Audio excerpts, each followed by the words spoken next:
Dhallywood superstar Shakib Khan, যিনি প্রিয়তমা দিয়ে নিজের ক্যারিয়ারে নতুন মোড় এনেছেন, তার পারিশ্রমিক এখন আলোচনার কেন্দ্রবিন্দুতে। বক্স অফিসে তার প্রতিটি সিনেমা যেমন রেকর্ড ভাঙছে, তেমনি তার পারিশ্রমিকও লাফিয়ে লাফিয়ে বাড়ছে।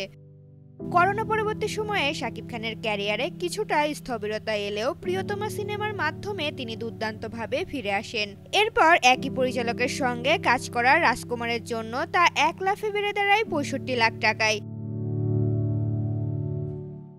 তুফান সিনেমাটি শুধু বক্স অফিসেই সাফল্য আনেনি, শাকিবের পারিশ্রমিকও এক নতুন উচ্চতায় নিয়ে যায়। এই সিনেমার জন্য তিনি ৮০ থেকে ৯০ লক্ষ টাকা পারিশ্রমিক নেন। তবে এরপরই আসে সেই বহুল প্রতীক্ষিত খবর, কোটি টাকার ক্লাবে শাকিব খানের প্রবেশ। বরবাদ সিনেমার জন্য তিনি প্রথমবার ১ কোটি টাকার বেশি পারিশ্রমিক নেন। এরপরে তাণ্ডব সিনেমার জন্য তার পারিশ্রমিক দাঁড়ায় ১.২০ থেকে ১.৫০ কোটি টাকায়।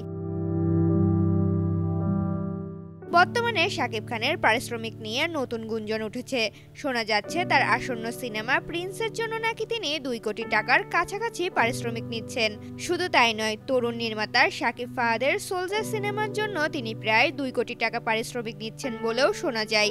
শাকিব খানের পারিশ্রমিক বৃদ্ধি শুধু তার ব্যক্তিগত সাফল্য নয়, বরং পুরো ঢালিউড ইন্ডাস্ট্রির জন্য একটি ইতিবাচক বার্তা। এটি প্রমাণ করে যে ভালো সিনেমার জন্য প্রযোজকরা বড় বিনিময়ে আগ্রহী।